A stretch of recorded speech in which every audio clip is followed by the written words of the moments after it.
Arab sebelum Islam jika merujuk pada perspektif sejarah Islam sering disebut sebagai Al-Jahiliyah, yang kalau diartikan secara literal berasal dari jahala atau bodoh, yang berarti zaman kebodohan. Orang pada zaman tersebut disebut tidak memiliki pengetahuan, tidak memiliki sifat-sifat peradaban.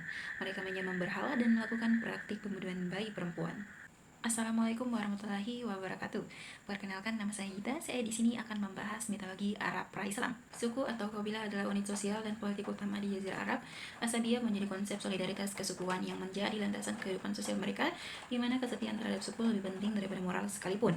Mereka tidak memiliki sistem hukum yang terpusat atau tertulis, tapi mengandalkan adat istiadat yang diwariskan secara turun-temurun. Pemimpin suku atau syekh tidak memiliki kekuasaan absolut. Bentuk pemerintah di mana seluruh kekuasaan berada di tangan satu orang, biasanya seorang raja, kaisar atau penguasa tunggal, tanpa dibatasi oleh hukum, konstitusi, atau lembaga lain, tapi dihormati sebagai penasehat, mediator, dan pemimpin perang atau perdagangan. Hubungan antar suku biasanya berdasar pada persekutuan atau perlindungan yang memungkinkan mereka untuk bekerja sama antar kelompok. Tidak ada sistem hukum tertulis, aturan dan hukum berdasarkan tradisi lisan dan hukum adat dengan dua prinsip utama.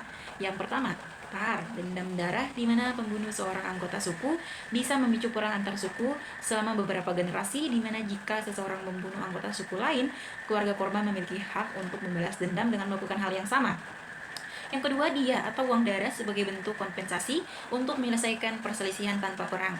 Ini dilakukan oleh para suku untuk menghindari konflik jangka panjang, karena seringkali terjadi tidak ada raja atau negara yang mengatur seluruh jazirah Arab, kecuali dalam beberapa kerajaan di bagian selatan dan utara.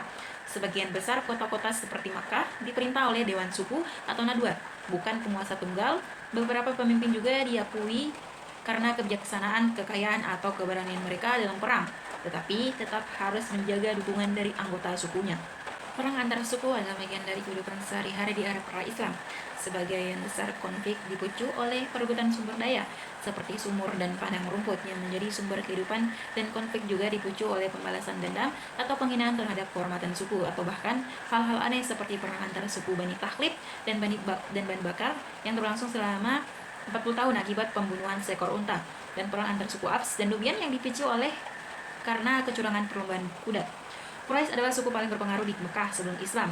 Mereka tidak hanya mengontrol perdagangan internasional, tapi juga bertanggung jawab atas perawatan Ka'bah, menjadikan mereka penguasa politik dan ekonomi utama di kota suci tersebut.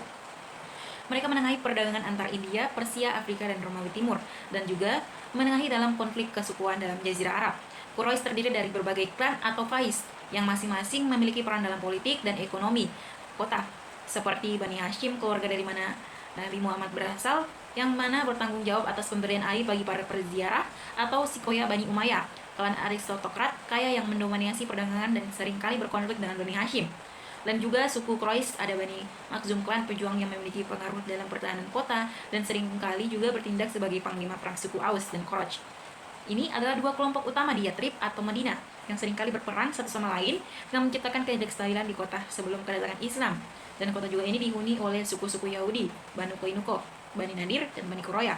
Ia memiliki pengaruh ekonomi dan juga sosial yang besar saat Nabi Muhammad hijrah di Yatrib pada tahun 622 Masehi. Kota ini juga menjadi pusat Islam dan persaingan antar suku yang diredam melalui Piagam Madinah.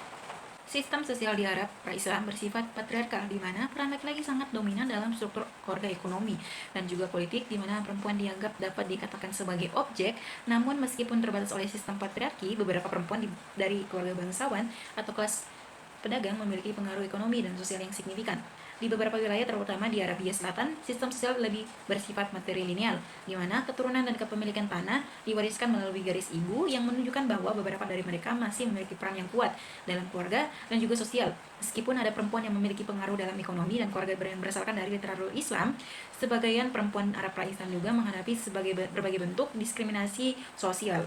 Berhala atau patung adalah cara Arabia pra-Islam untuk menyembah dewa dan roh yang dianggap memiliki pengaruh dalam kehidupan mereka sehari-hari. Dan mereka juga percaya dengan roh leluhur jin dan entitas spiritual yang menghuni tempat-tempat tertentu, seperti batu suci, pohon, dan juga sumber air, yang membuat mereka memiliki kepercayaan poliistik yang bercampur dengan animisme. Setiap suku dengan kotanya memiliki dewa pelindung sendiri dalam bentuk berhala yang ditempatkan di kuil-kuil lokal atau situs suci tertentu. Ka'bah sendiri juga di Mekah adalah pusat keagamaan utama, di mana dikatakan menampung lebih dari 300 berhala dari berbagai suku Arab. Selain Ka'bah juga beberapa kota lain seperti Petra, Taima, dan Hatra juga memiliki tempat pemujaan besar yang menampung berbagai dewa dan simbol keagamaan. Ziarah ke Ka'bah atau tawaf bahkan sebelum Islam sudah menjadi tradisi tahunan di mana mereka melakukan ritual-ritual di sekitar Ka'bah seperti pengorbanan hewan, pengucapan sumpah, dan pengambilan ramalan dengan menggunakan anak panah atau ramalan dadu. Karena ritual ini juga dikatakan tidak hanya untuk pemujaan tapi juga berada dalam sistem kepercayaan yang luas, termasuk takayul dan juga praktik kedukunan. Mereka menganggap bahwa nasib seseorang juga bisa ditentukan dengan metode divinasi yang digunakan dalam keputusan politik perdagangan dan juga perang. Mereka melemparkan panah dan mata ke dalam bejana di dekat berhala, dan posisi jatuhnya panah akan menentukan keputusan apa yang harus mereka ambil, dan metode ini dipercaya digunakan untuk menentukan kapan perang dimulai. Ritual utama selain tawaf adalah persembahan korban hewan-hewan seperti unta, domba, dan sapi dikorbankan sebagai tanda penghormatan kepada para dewa untuk mendapatkan keberkahan. Hewan-hewan ini disembelih di dekat kuil atau tempat pemujaan, dan darahnya juga dipercikan di altar sebagai tanda penyerahan diri kepada kekuatan ilahi. Terkadang mereka membagi daging kurban ke masyarakat, dan terkadang juga sebagai persembahan yang diberikan untuk mendapatkan keberuntungan dalam perang, pertanian, dan perdagangan. Dewa utama yang mereka sembah dalam pantheon Arab adalah Hubal, Al-Alat, Al-Luzza, Manat, dan Dusara, di mana Hubal sebagai dewa utama di Mekah yang memungkinkan berasal dari tradisi Semitik Utara. Dia dikaitkan dengan peramalan dan nasib yang dibuktikan menggunakan panah untuk menentukan keputusan penting di kuil Mekah. Alat Al-Uzza dan Manat dikenal sebagai tiga dewi agung yang memiliki hubungan dengan takdir perang dan perjalanan waktu, dan mereka memiliki kuil-kuil penting di Taif, Nakhl, dan Kadaid, dan dipuja oleh Quraisy. Dusara adalah dewa utama bangsa Nabatea, dewa kesuburan dan kekuatan alam yang banyak disembah di Petra dan di sekitarnya, dan dipersonifikasikan dalam bentuk batu persegi besar yang dianggap sakral. Selain dewa-dewa besar, ini masyarakat juga mempercayai roh-roh leluhur dan fenomena alam sebagai entitas yang entah dihormati atau dihindari. Beberapa inskripsi juga Safaitik dan Samudik menyebutkan ritual pemanggil roh atau jin dengan sebutan aku mohon kehidupan kepada para dewa, para sahabat atau roh leluhur dan jin penjaga. Aku memohon perlindungan dari para dewa dan belas kasih dari roh-roh jin. Nama Allah sendiri juga sudah dikenal oleh Arab pra-Islam, namun dikarenakan perannya menurut mereka adalah sebagai pencipta dan dipandang sebagai dewa tertinggi, jadi hubungannya hanya dengan dewa-dewa yang lebih rendah, bukan kepada manusia. Dan mereka juga, para Arab sebelum Islam, lebih berfokus dalam penyembahan dewa-dewa lain yang lebih dekat dengan aktif dalam kehidupan mereka. Dalam inskripsi lama, terutama dalam zabat, ditemukan di dalam istilah basmalah pra-Islam yang berbunyi Bismillahirrahmanirrahim, dengan namamu ya Allah, yang menunjukkan nama Allah sudah dimulakan. Dan beberapa investasi mengatakan bahwa sudah ada tradisi monoteistik di mana jadi monoteistik ini merujuk pada kepercayaan atau ajaran yang meyakini keberadaan hanya satu Tuhan yang Maha Kuasa. Arabia pra-Islam sebenarnya bukan sekedar periode kebodohan atau kekacauan moral, tapi zaman yang kaya akan budaya perdagangan dan keberagaman keagamaan. Puisi juga menjadi puncak ke ekspresi perdagangan yang menciptakan persaudaraan dan berbagai kepercayaan hidup yang berdampingan dari politeisme hingga monoteisme. Namun dalam pandangan Islam, memang keadaan sosial dan spiritual di Arab pada masa ini tidaklah sebagus itu, yang membuat Islam muncul sebagai jawaban dari krisis ini dengan munculnya kesetaraan di hadapan Tuhan dan persaudaraan umat Islam yang melampaui batas-batas kesukuan Islam, menawarkan alternatif terhadap struktur sosial yang berdasar pada afiliasi suku dan kekayaan yang dianggap bermasalah ini. Dengan semua ini, mulailah dari adat dan struktur sosial Arab yang cukup keras, tradisi paganisme, krisis sosial yang bergantung penuh pada afiliasi dan kekayaan tadi, dan juga pengaruh dari monoteisme yang sedang berkembang.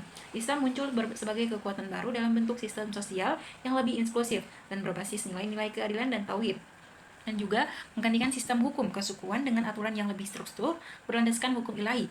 Dan puisi juga tetap berkembang, tapi temanya menjadi religius. Sistem hukum juga diperbarui atau diperbaiki. Perdagangan juga tetap menjadi ekonomi utama, tapi dijalankan dengan prinsip moral yang lebih ketat. Dan Islam menjadi penyatu dari masyarakat kesukuan yang terbelah-belah. Dan semua ini menjadi fondasi bagi peradaban Islam yang akan berkembang selama berabad-abad ke depan. Baik, itulah tadi pembahasan saya mengenai mitologi Arab pra-Islam. Terima kasih. Wabillahi taufiq wal hidayah. Wassalamualaikum warahmatullahi wabarakatuh.